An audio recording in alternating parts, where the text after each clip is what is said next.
Hello everyone, welcome back to my YouTube channel SK classes. आज के video में हम बनाम लड़ कर्जन निबंध को समझेंगे।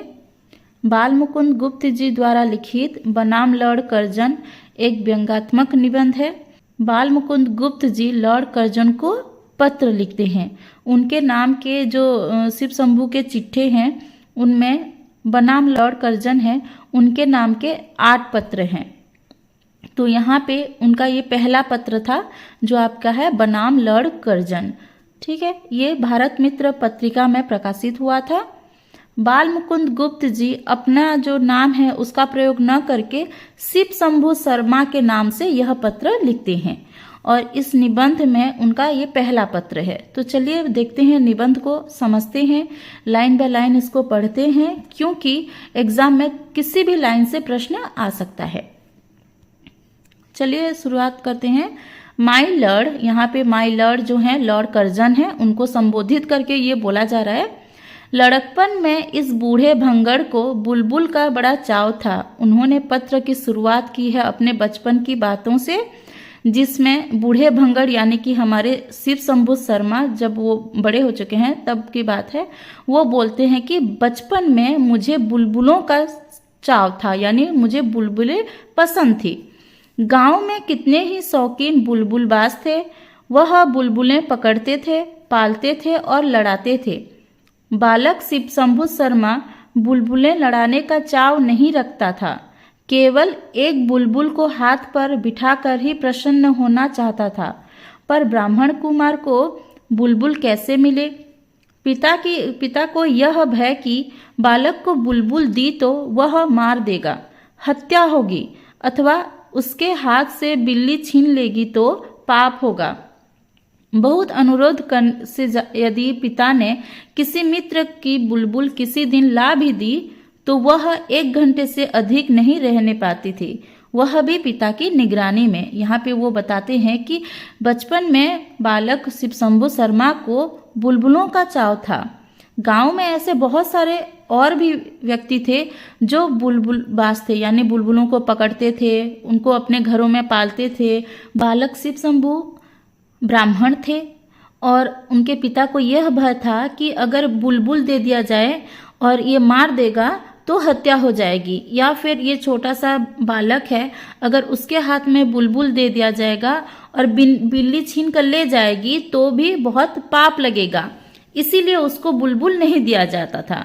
लेकिन कभी कभी उनके पिता की निगरानी में, यानी उनके पिता देखते रहते थे और बुलबुल, वो जो उनके पिता हैं वो अपने मित्रों से बुलबुल लेकर कुछ देर के लिए, 1 घंटे से अधिक नहीं खेल पाते थे, कुछ देर के लिए बुलबुल के साथ खेलने को उनको मिलता था।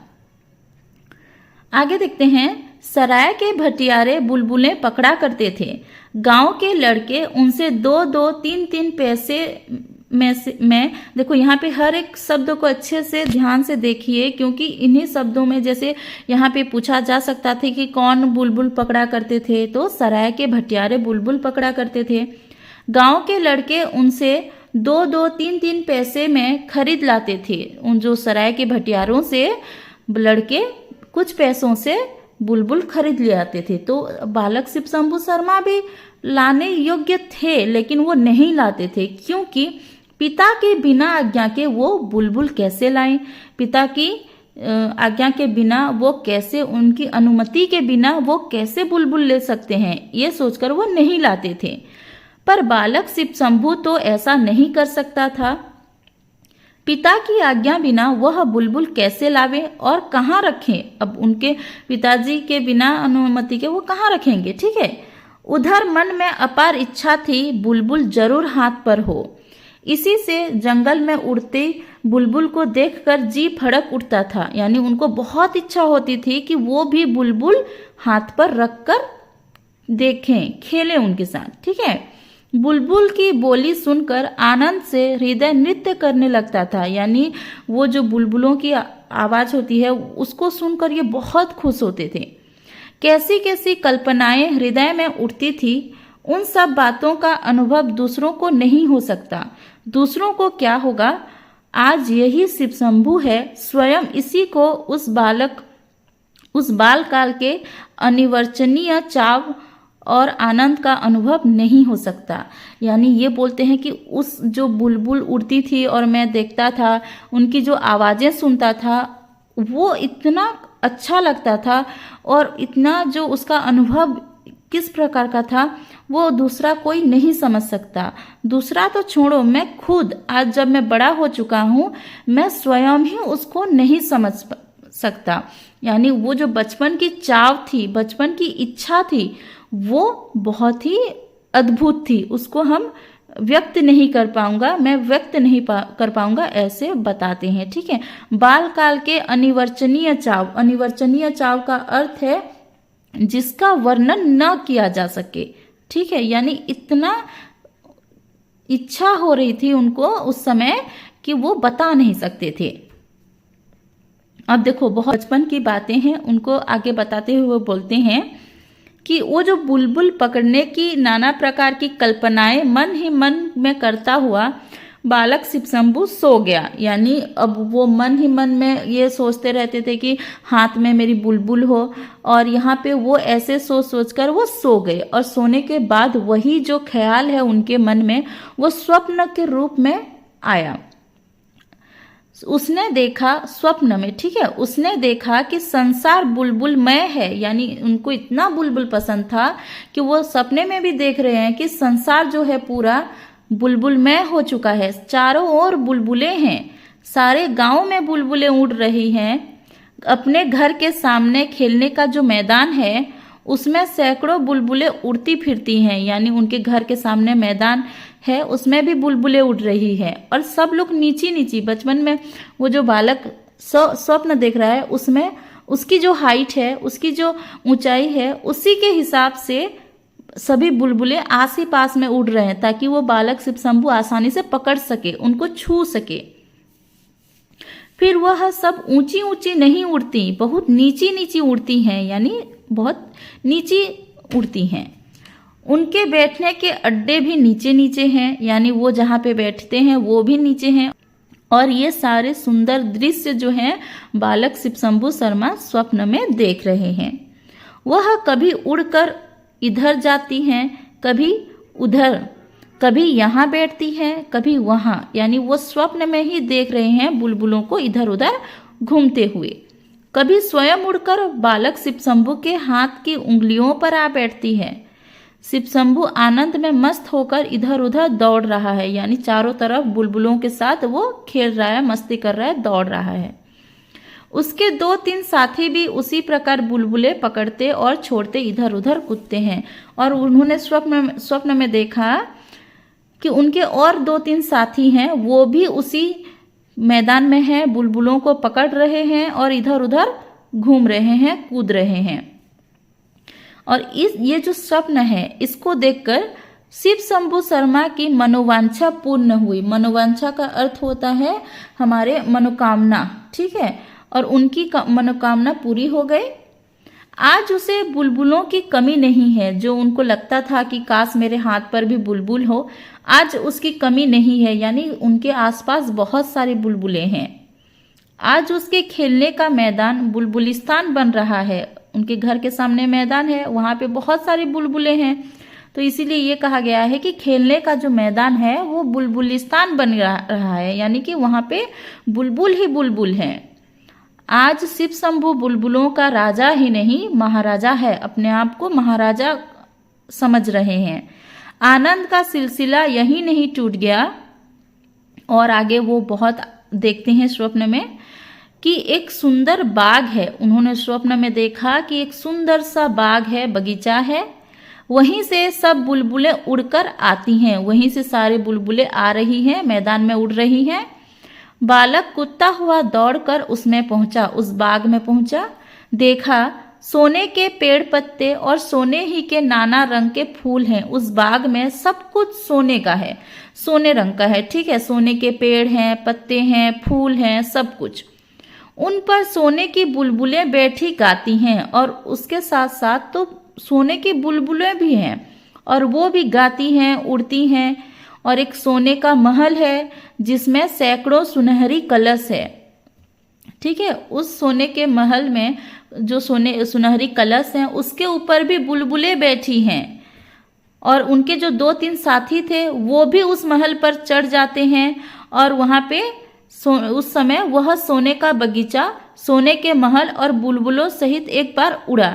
सब कुछ उड़ने लगा, वो भी उड़े, जो हमारे बालक शिव शंभू है उनके साथ साथ जितने बुलबुले थे वो भी उड़ रहे हैं। ठीक है, तो ये सब उन्होंने स्वप्न में देखा। सब कुछ उनको बहुत अच्छा लग रहा था, सब लोग आनंद से उड़ रहे थे। बालक शिव शंभू भी दूसरे लोग बालकों सहित उड़ रहा था, सब लोग उड़ रहे थे। उनके जो 2-3 मित्र थे और बुलबुलें थी और शिव शंभू शर्मा सब लोग उड़ रहे थे, आनंद से उड़ रहे थे। पर यह आमोद, यह जो सुख है बहुत दूर तक सुखदायी न रहा, यानी बहुत देर, यानी उन्होंने देखा धीरे धीरे उनके मन में ये ख्याल आया कि ये कहाँ उड़ता जा रहा हूँ, कहाँ जा रहा हूँ मैं। उन्होंने सोचा है मैं कहाँ उड़ा जाता हूँ, मतलब मैं कहाँ जा रहा हूँ, माता पिता कहाँ हैं, मेरा घर कहाँ है। उनके मन में ये ख्याल आया कि मैं कहाँ जा रहा हूँ, मेरे माता पिता कहाँ हैं, घर, क्योंकि वो बालक हैं, उस समय पे छोटे से बालक हैं, तो उनको अपनी माता पिता की याद आ गई कि कहाँ है मेरे माता पिता, मैं अकेले क्या कर रहा हूँ, मैं कहाँ जा रहा हूँ, ये सोचते हैं। और ये सोचते ही उनका जो सुख स्वप्न है वो भंग हो गया, यानी टूट गया। यानी वो जो स्वप्न में इतना आनंद ले रहे थे वो टूट गया। बालक कुलबुला कर उठ बैठा। जैसे बच्चे जो हैं, छोटे बच्चे लोग रहते हैं, वो कुछ खराब स्वप्न देख लिया या कुछ स्वप्न में ऐसा देख लिया तो वो क्या होते हैं, कुलबुला कर उठ बैठते हैं, यानी वो उठ गए। ठीक है, और देखा कुछ नहीं, अपना ही घर, अपना ही चरपाई। ठीक है, तो यहाँ उन्होंने देखा कि ऐसा कोई नहीं है कि एक सोने का बाग है, सोने के पेड़ पौधे, सोने की बुलबुलें और वो भी उड़ते जा रहे हैं, ऐसा कुछ नहीं है। ये उनका स्वप्न है, ये उनका सुख स्वप्न था। तो ये देखते हैं, और उनका जो मनोराज्य था जिसमें वो बहुत आनंदित हो रहे थे वो समाप्त हो गया। कब समाप्त हो गया? जब वो जाग गए। तो यहाँ पे ये बताते हैं, अब ये तो उनकी बचपन की बातें थी, अब इसी बात को रिलेट करके वो लॉर्ड कर्जन को जो आप कहना चाहते हैं पत्र में वो कहते हैं। चलिए देखते हैं क्या कहते हैं।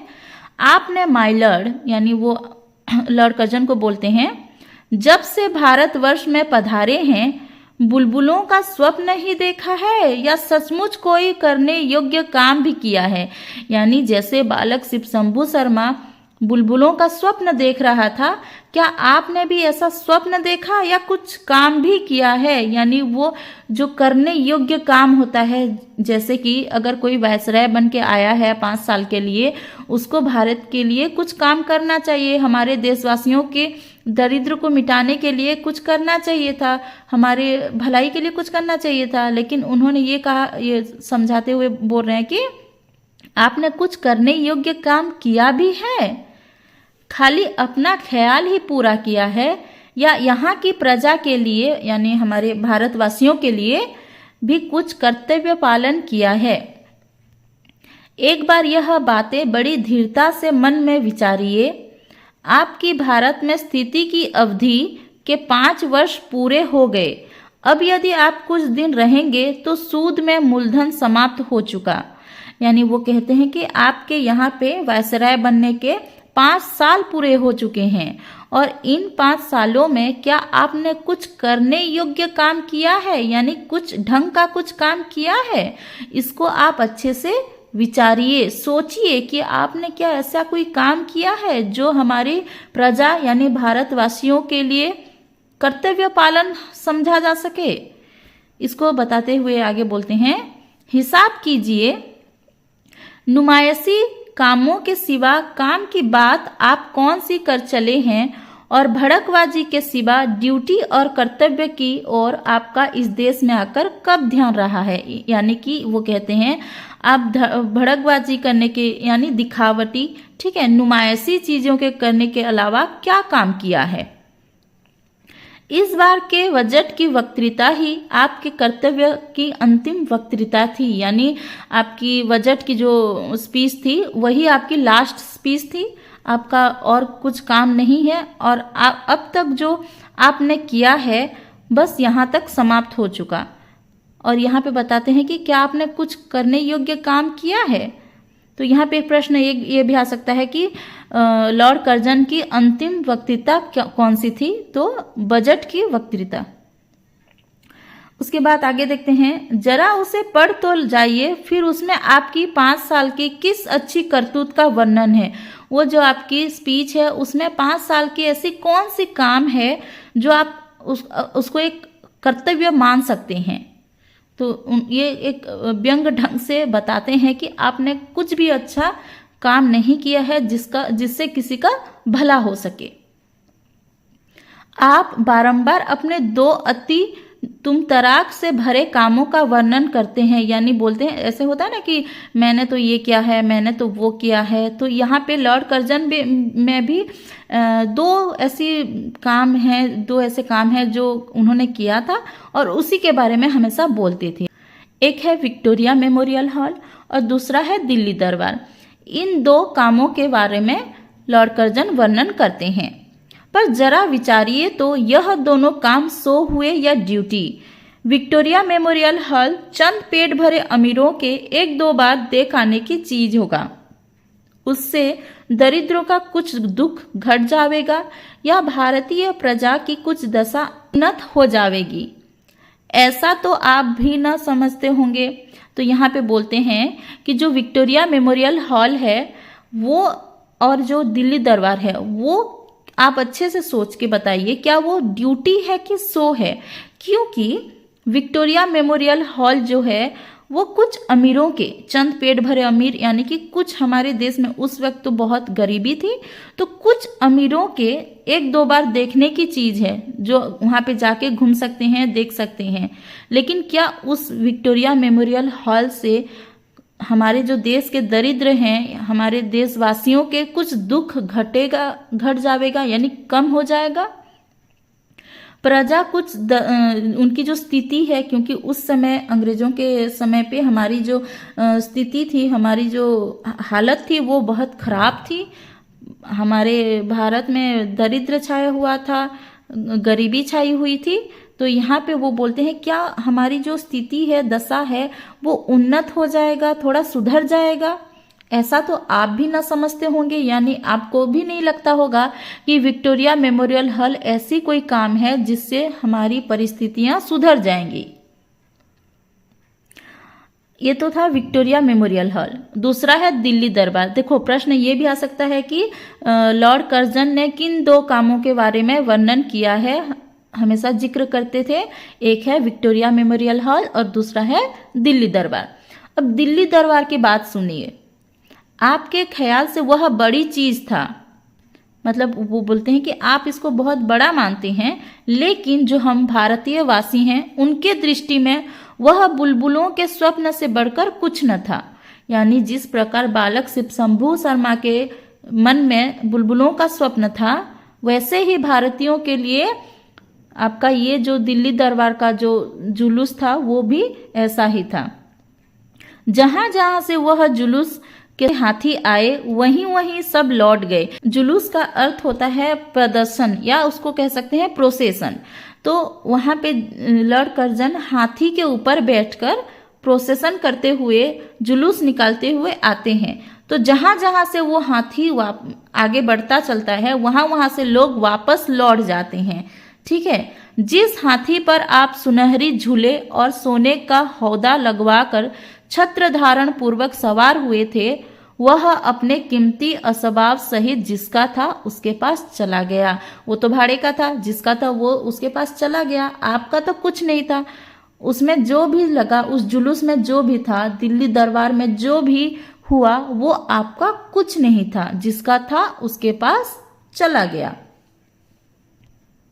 आप भी जानते थे कि वह आपका नहीं है, और दर्शक जो देख रहे थे, जो जनता थी, वो भी जानती थी कि वो आपका नहीं है। दरबार में जिस सुनहरी सिंहासन पर विराजमान होकर आपने भारत के सब राजा महाराजाओं की सलामी ली थी, वह भी वहीं तक था, और आप स्वयं भली भांति जानते हैं कि वह आपका न था। यानी जो भी वहां पे हुआ, जो आपने सभी राजा महाराजाओं की सलामी ली थी, वो आपका कुछ नहीं था।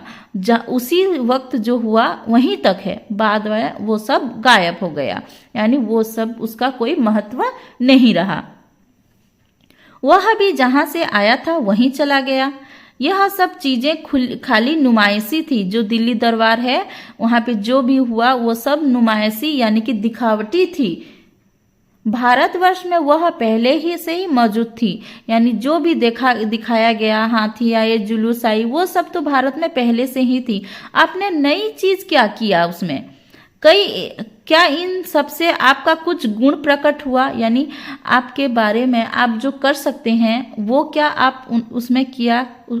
कुछ आपका गुण प्रकट हुआ? लोग विक्रम को याद करते हैं। अब देखो यहाँ इसको अच्छे से समझिएगा, इससे प्रश्न आ सकते हैं कि लोग किसको याद करते हैं। देखो, लोग हमेशा जो आपके व्यक्ति का जो गुण होता है या व्यक्ति का जो कर्तव्य होता है, उसने क्या किया है उसको याद करते हैं। ठीक है, तो यहाँ पे लोग विक्रम को याद करते हैं, न कि उसके सिंहासन को। अकबर को याद करते हैं, न कि उसको तख्त को। तख्त का मतलब भी वही सिंहासन होता है।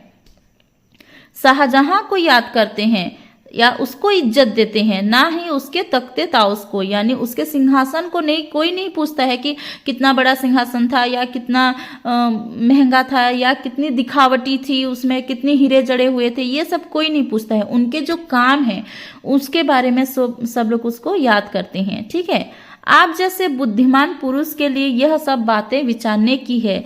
यहाँ पे शिव शंभू शर्मा बोलते हैं कि आपको भी ये सोचना चाहिए कि लोग कर्मों को याद करते हैं, कर्तव्य का जो आप जो काम करते हैं उसको याद करते हैं, न कि सिंहासन को, न कि तख्ते ताउस को। तो यहाँ पे ये समझाने की कोशिश करते हैं ड्यूटी के नाम पे जो नुमाइशी चीजें कर रहे हैं वो न करके सच में कुछ ढंग का काम कीजिए जिसमें देशवासियों की कोई कुछ भलाई हो। आगे बोलते हैं, चीज वह बनना चाहिए जिसका कुछ देर कायम हो। माता पिता की याद आते ही बालक शिव शंभू का सुख स्वप्न भंग हो गया। दरबार समाप्त होते ही वह दरबार भवन, वह एम्पी थिएटर तोड़कर रख देने की वस्तु हो गया। उधर बनाना, इधर उखाड़ना पड़ा। नुमाइशी चीजों का यही परिणाम है, उनका तितलियों का सा जीवन होता है। तो यहाँ पे बोलते हैं कि चीज वह बनना चाहिए, यानी ऐसा काम होना चाहिए जो कुछ कायम हो, यानी कुछ उसका अच्छा फल हो, परिणाम हो। जैसे जिस प्रकार की जो आपके बालक शिव शंभू शर्मा थे और उन्होंने सुख स्वप्न देख रहे थे वो, लेकिन जब उनको उनकी माता पिता की याद आई तो उनका सुख स्वप्न भंग हो गया, टूट गया और वो जाग गए। इस प्रकार जब वो दरबार, जो दिल्ली दरबार का जुलूस निकला था, उसके बाद वो समाप्त होने के बाद दरबार भवन, एम्पी थिएटर, देखो एम्पी थिएटर यानी पहले के ज़माने में एक बड़ी सी हॉल को या मैदान को एक स्टेज, एक उसको हम कह सकते हैं स्टेडियम जैसा, ठीक है, एक स्टेडियम जैसा जिसमें हजार सैकड़ों लोगों की बैठने की जगह बनती है, तो ऐसा एक स्टेडियम जैसा बनाया जाता था। तो वो एम्पी थिएटर भी प्रोग्राम खत्म होने के बाद उसको तोड़ के रख दिया गया। तो यहाँ पे जितनी भी ऐसी नुमाइशी चीज़ें, दिखावटी चीज़ें होती हैं, वो इधर बनाना और प्रोग्राम खत्म होने के बाद उसको उखाड़ना पड़ता है। इनका कहने का मतलब है नुमाइशी चीज़ों का जो चीज़ें हमेशा के लिए नहीं रहती, लेकिन अगर आपने कुछ ढंग का काम किया होता तो हमेशा वो याद में, लोगों के मन में याद बनकर रहता। नुमाइशी चीज़ों का क्या परिणाम होता है? इधर बना उधर उखाड़ना पड़ता है, यानी कुछ देर में ही उसका अंत हो जाता है। उनका तितलियों का सा जीवन होता है। किसका तितलियों के साथ जीवन होता है? नुमाइशी चीज़ों का। माय लॉर्ड, आपने कछाड़ के चाय वाले साहबों की दावत खाकर कहा था कि यह लोग यहाँ नित्य हैं और हम लोग कुछ दिन के लिए। यहाँ पे ये याद रखिए, किसकी दावत खाकर? कछाड़ के चाय वाले साहबों की दावत खाकर उन्होंने कहा था, उस समय उन्होंने ये कहा था कि ये जो भारतवासी हैं, यानी हम जो हैं भारतीय, वो यहाँ हमेशा के लिए हैं, और जो बाहर से आए थे जैसे कि लॉर्ड कर्जन आए थे, तो वो कुछ देर के लिए हैं। कुछ दिन के लिए हैं। और यहाँ पे शिव शंभू शर्मा बोलते हैं कि आपका जो वह कुछ दिन है वो खत्म हो चुका। आपका जो 5 साल का समय था वायसराय बनने के, 5 साल हो चुके हैं। आपका समय, वो जो कुछ दिन है वो बीत चुका है, अवधि पूरी हो गई, यानी आपकी समय पूरी हो गई। अब यदि कुछ दिन और मिले तो वह किसी पुराने पुण्य के बल से समझिए। अगर आपको कुछ और समय मिलता है यहाँ पे अपने कर्तव्य का पालन करने के लिए, तो आप इसको पुराने पुण्य का बल समझिए, यानी पुण्य का फल समझिए। और उन्हीं की आशा पर, क्योंकि देखो 5 साल तो हो चुका था, शिव शंभू शर्मा इसी आशा से पत्र लिख रहे थे कि अगर उनको कुछ और समय मिले तो उसमें वो सो न करके, यानी नुमाइशी चीजें न करके अपनी कर्तव्य का पालन करें। शिव शंभू शर्मा यह चिट्ठा आपके नाम भेज रहा है, जिससे इन मांगे दिनों में तो एक बार आपको अपने कर्तव्य ख्याल हो, यानी उन्होंने कर्तव्य पालन को याद दिलाने के लिए यह पत्र लिखा है। आगे देखते हैं, जिस पथ पर आप आरूढ़ हुए वह आपका मौर्षि नहीं, नदी नाव संयोग की भांति है। आगे भी कुछ आशा नहीं कि इस बार छोड़ने के बाद आपका इससे कुछ संबंध रहे, किंतु जितने दिन आपके हाथ में शक्ति है उतने दिन कुछ करने की शक्ति भी है। जो कुछ आपने दिल्ली आदि में कर दिखाया उसमें आपका कुछ भी न था, पर वह सब कर दिखाने की शक्ति आप में थी। उसी प्रकार जाने से पहले इस देश के लिए कोई असली काम कर जाने की शक्ति आप में है। इस देश की प्रजा के हृदय में कोई स्मृति मंदिर बना जाने की शक्ति आप में है, पर यह सब तब हो सकता है कि वैसी स्मृति की कुछ कदर आपके हृदय में भी हो। स्मरण रहे, धातु की मूर्तियों के स्मृति चिन्ह से एक दिन किले का मैदान भर जाएगा। तो यहाँ पे बताते हैं कि आप जिस पद पर आरूढ़ हुए हैं, यानी आप जिस पद पर हैं वायसराय के पद पर, वो आपकी मौरूसी नहीं है। मौरूसी का अर्थ है बाप दादा की संपत्ति, पैतृक संपत्ति, ठीक है। तो आपकी पैतृक आपकी वो पद नहीं है, यानी आपके पूर्वजों का वो स्थान नहीं है, ठीक है। और आपको जो ये पद मिला था इसमें आपके कुछ, आपके पास ये शक्ति था कि आप कुछ कर सकते, आपके पास सामर्थ्य था कि आप कुछ कर सकते थे।